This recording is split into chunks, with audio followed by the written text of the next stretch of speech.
អូខេអញ្ចឹងអ្នកគ្នាមិនបាច់ឆ្ងល់ថាមូលហេតុមកខ្ញុំធ្វើការដាក់ slope ម្ដងមួយអញ្ចឹងទេអូខេសួស្តីបងប្អូនអរគ្នាអញ្ចឹងនៅក្នុងវីដេអូនេះគឺខ្ញុំមកធ្វើការបង្ហាញបងប្អូនអរគ្នាអំពីរបៀបធ្វើ poster អូខេអញ្ចឹង poster របស់ខ្ញុំគឺមានទំហំ2000គុណឲ្យ2000 pixel អញ្ចឹងអ្នកគ្នាអាចធ្វើការបង្កើត slide កណ្ដាលរបស់អ្នកគ្នាបានអូខេឥឡូវយើងធ្វើការចាក់ background បងប្អូនគ្នាអញ្ចឹងអ្នកគ្នាអាចធ្វើការចុចទៅលើ artboard ទី1របស់យើងមួយសិនមកបន្ទាប់ពីហ្នឹងអ្នកគ្នាអាចធ្វើការចុចទៅពាក្យថា adjustment ហើយយកពាក្យថា select color អូខេអញ្ចឹង select color នេះអ្នកគ្នាអាចធ្វើការចាក់ចម្លងពណ៌ទាំងគេបានធ្វើការចម្លងពណ៌នៅកែមមួយចុច OK បន្ទាប់ពីហ្នឹងអ្នកគ្នាអាចធ្វើការយកអា layer ដែលយើងអត់ប្រើនេះអ្នកគ្នាអាចធ្វើការអូសវាឡើងលើអញ្ចឹងកន្លែងនេះគឺខ្ញុំធ្វើការដាក់ brush ទៅដើម្បីស្រួលមើលអូខេបន្ទាប់ពីហ្នឹងអ្នកគ្នាអាចធ្វើការចូលមកកាន់ខួរ brush របស់យើងអូខេការយកមួយនេះ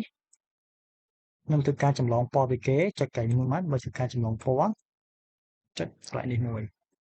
អូខេចុចវាមួយមកបន្ទាប់ពីហ្នឹងអ្នកគ្នាអាចធ្វើការចុចមកកាន់ Move Tool របស់យើងហើយយើងធ្វើការឲ្យវាធំតិចមកហ្នឹងហើយចុចវាមួយចុច Alt C មកអូខេបានទេចាស់បន្ទាប់ពីហ្នឹងអ្នកគ្នាចង់បានឲ្យវារាយជាងហ្នឹងអ្នកគ្នាអាចធ្វើការ Ctrl J បានអូខេរួចរាល់ហើយអ្នកគ្នាអាចធ្វើការបន្ថយ opacity មកកុំឲ្យវាក្រាស់ពេកហ្នឹងហើយខ្ញុំថា90អូខេដាក់90 Enter អូខេអញ្ចឹងបន្ទាប់ពីហ្នឹងហើយអ្នកគ្នាអាចធ្វើការទៅយកនាឡិការបស់យើងបានកាន់ File ហើយយើងយកពាក្យថា plus link ហើយមាននាឡិការបស់យើងមក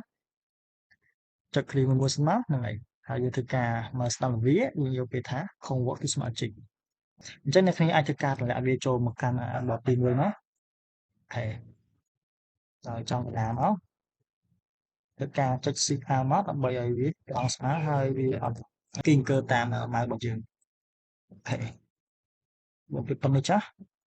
ធំពេកហើយអូខេយកប៉ុណ្្នេះអូខេអញ្ចឹងបន្ទាប់ពីហ្នឹងគឺយើងអាចធ្វើការបង្កើត set វាមួយអូខេជារង្វង់បែបនេះអញ្ចឹងដើម្បីធ្វើការបង្កើត set នឹងបានអ្នកគ្នាអាចធ្វើការចូលមកកាន់ rectangle របស់យើងហើយយើងពាក្យថា ellipse អូខេអញ្ចឹងថងកន្លែងនេះ stroke គឺខ្ញុំយកវាពណ៌ដូចរបស់គេចេះអ្នកគ្នាអាចធ្វើការចម្លងពណ៌ចុចកន្លែងនេះមកលើការចម្លងពណ៌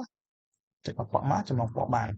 អូខេអញ្ចឹងសម្រាប់ size របស់វាគឺខ្ញុំយក415ចុចឲ្យ38 pixel អ្នកគ្នាអាចធ្វើការដាក់ប៉ុណ្ណឹងបានធ្វើការចុចhole ឲ្យជាប់មកហើយធ្វើការចុច shift out ដើម្បីវាត្រង់ស្មើអូខេយកប៉ុណ្នេះអូខេអញ្ចឹងបើសិនជាអ្នកគ្នាចាក់រង្វង់នឹងវាធំពេកអ្នកគ្នាអាចធ្វើការបន្ថយកន្លែង stroke នឹងមកតោះណាអូខេធ្វើការចុចមកកាន់ layer របស់យើងអញ្ចឹងបន្ទាប់ពីហ្នឹងហើយអ្នកគ្នាអាចធ្វើការអូសវាចេញមកអូខេចុច shift មួយមកដើម្បីធ្វើការអូសវាមកខាងឆ្វេងឯងតិចកុំឲ្យវាមូលអូខេវាកោងយ៉ាងអូខេធំពេកហើយវាតូចមកអូខេយកទីទៀតមកអូខេយកប៉ុណ្នេះអូខេអញ្ចឹងបន្ទាប់ពីប៉ុណ្្នឹងហើយអ្នកគ្នាអាចធ្វើការចុច layer មកវាមួយមកអូខេធ្វើការចុចមកកាន់នាឡិការបស់យើង Ctrl ជាប់អូខេអ្នកគ្នាអញ្ចឹងបើសិនជាcursor របស់ខ្ញុំវាអត់ load អីអ្នកគ្នាសូមអធិស្ឋានផងថ្ងៃខ្ញុំគិតថាប្រហែលជាវាអត់ load ទេអូខេអញ្ចឹងបន្ទាប់ប៉ុណ្ណឹងអ្នកគ្នាអាចធ្វើការចូលមកកាន់ layer របស់យើង color នេះយើងយក brush អូខេយើងយកពណ៌ខ្មៅហើយយើងបន្ថយ size វាតិចមកអូខេប៉ុណ្ណេះមកធ្វើការលុបវាចោលអូខេអញ្ចឹងគឺវាងាយស្រួលទេសម្រាប់ការធ្វើហើយបើសិនជាវាដាច់ខាងនេះអ្នកគ្នាអាចធ្វើការចុច X មកដើម្បីធ្វើការបដូរពណ៌វាធ្វើការចុចវាបន្តិចៗមកអូខេកុំឲ្យវាខ្លាំងពេកអូខេអញ្ចឹងគឺកន្លែងនេះគឺអ្នកគេឃើញនេះគឺវាខ្លាំងហើយការចុច X អញ្ចឹងអ្នកគ្នាសេរីឲ្យមកស្អាតជាងរបស់ខ្ញុំមកហ្នឹងហើយអូខេយកប៉ុណ្្នេះចាស់អញ្ចឹងបន្ទាប់ពីប៉ុណ្្នឹងហើយអ្នកគ្នាអាចធ្វើការដោះស្រាយមក Ctrl D ដោះស្រាយចោលអូខេអញ្ចឹងកន្លែងនេះគឺវានៅសល់តិចតួចអញ្ចឹងអ្នកគ្នាអាចធ្វើការសេរីបន្ថែមទៀតមកហ្នឹងហើយអូខេអញ្ចឹងបន្ទាប់ប៉ុណ្្នឹងហើយគឺយើងមកធ្វើគេគឺមកធ្វើលេខ7របស់យើងនេះអូខេអញ្ចឹងលេខ7នេះក៏មានគ្នាយើងសួរដែរតើតើជាមួយការធ្វើហ្នឹងតើគេធ្វើបែបណាអូខេអញ្ចឹងអានេះគឺយើងអាចធ្វើការទុកម្លាយសិនយើងអាចធ្វើការនេះដាក់ស្មើដូចគេចាអញ្ចឹងយើងធ្វើការចុចកន្លែងគេនាឡិការបស់យើងមកហើយយើងធ្វើការ Ctrl J មួយយកខាងក្រោមអូខេបន្ទាប់ពីហ្នឹង Ctrl T មួយអ្នកគ្នាម៉ៅស្ដាប់ទៅលើនាឡិការបស់យើងមកហើយយកពាក្យថា flick vertical អូខេអូវាចូលមកក្រោមមកចុច C ផងឲ្យវាត្រង់ស្មើយកប៉ុណ្្នេះចាស់ ចុចគ្រីសមួយអញ្ចឹងអ្នកគ្នាអាចធ្វើការបង្កើត layer ថ្មីអូខេខ្ញុំដាក់ឈ្មោះថាប្រាស់ទៀតបន្ទាប់ពីប៉ុណ្្នឹងហើយអ្នកគ្នាអាចធ្វើការចូលមកកាន់ខួរប្រាស់របស់យើងចុចវាមួយមកចុចនេះមួយហើយយកមួយនេះអញ្ចឹងអ្នកគ្នាអាចធ្វើការស្រែកនឹងបានអូខេខ្ញុំប្រូវាខុសបន្តិចចុចវាបែបទៀតមកអូខេបែបនេះអញ្ចឹងស្មោនេះអ្នកគ្នាដាក់ស្អាតជាងមុនខ្ញុំណាហ្នឹងហើយអូខេមកបែបហ្នឹងហើយអ្នកគ្នាឈរទៅលើ layer ខាងក្រោមរបស់យើងមួយនេះអ្នកគ្នាអាចធ្វើការចុច layer មកវាធ្វើមកហើយអ្នកគ្នាអាចធ្វើការចូលមកកាន់ gradient gradient នេះគឺយើងយក basic ហើយយកពណ៌ខ្មៅបាទនេះអូខេអញ្ចឹងបាទនេះសដែរអ្នកគ្នាទៅដូរវាទៅដាក់ពណ៌ខ្មៅទៅតនេះអូខេចុច shift មកតែម្ដងទៀតចុចវាចាស់ចុច shift ផងឲ្យវាត្រង់ស្មើអូខេយកប៉ុណ្នេះចាស់មូសតួរបស់យើងអ្នកគ្នាអាចធ្វើការស្ដី opacity វាត្រឹមតែ80ឬ90បានហើយអូខេអានេះដូចគ្នាខ្ញុំយកវា95ចុះអូខេវាឃើញខ្លាំងពេក enter មួយអូខេអញ្ចឹងបន្ទាប់ពីហ្នឹងគឺយើងចូលមកកាន់ការធ្វើលេងតរបស់យើងចូលមកកាន់text មក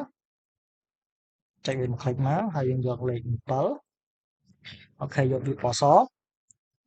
គ្រីសវាមួយអ្នកគ្នាប្រូវាធំអូខេអញ្ចឹងត្រង់កន្លែងនេះគឺវាមានអញ្ជភ័ណ្ឌណាអ្នកគ្នាអញ្ចឹងខ្ញុំបានធ្វើការដាក់ទេអញ្ចឹងអ្នកគ្នាអាចធ្វើការដាក់បានអញ្ជភ័ណ្ឌរបស់យើងអូខេយកវាប៉ុណ្ណឹងចាស់បន្ទាប់ពីហ្នឹងអ្នកគ្នាអាចធ្វើការអូសវាឲ្យមកខាងក្រោម layer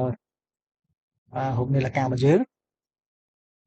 មើលទៅវាតូចពេកអ្នកគ្នាអាចធ្វើការប្រូវាធំមកហ្នឹងហើយវាធំមកបែបនេះចុះគឺវាមួយហើយឥឡូវខ្ញុំគិតថាយកប៉ុណ្នេះអូខេអញ្ចឹងបន្ទាប់ពីហ្នឹងហើយអ្នកគ្នាអាចធ្វើការចុចកន្លែង fill យើងដកវាអស់អូខេប៉ុណ្នេះវិធីការចូលមកកាន់ FX យើងយកពាក្យថា blending option អូខេអញ្ចឹងត្រង់កន្លែងនេះគឺខ្ញុំយក stroke អូខេ stroke វាគឺខ្ញុំយក2អូខេអញ្ចឹងអ្នកគ្នាអាចធ្វើការដាក់5ក៏បានដែរប៉ុន្តែសម្រាប់ខ្ញុំគិតថាដាក់2ហើយខ្ញុំធ្វើការ add វាបន្ថែមទៀតដាក់3អូខេដាក់4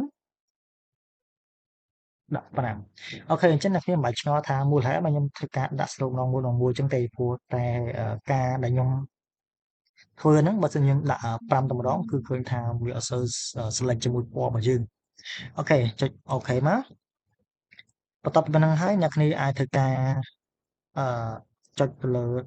លេខរបស់យើងធ្វើការប្រើជាមួយលេខចម្លាស់របស់យើងមួយមកហើយអ្នកគ្នាអាចធ្វើការចូលមកកាន់ gradient អញ្ចឹង gradient គឺដដែលទេអត់បញ្ហាទេធ្វើការចុចវាបាត់នេះអូខេវាបាត់នេះមកចុច C ផងដើម្បីត្រង់ស្មើអូខេបែបនេះអញ្ចឹង color គេគឺរៀងដូចជារបស់យើងអញ្ចឹងអ្នកគ្នាអាចធ្វើការប្រើ color រៀងដូចតិចមកហ្នឹងហើយអូខេដាក់មកតិចមើលតើវាមិនអូខេយកប៉ុណ្្នេះចាស់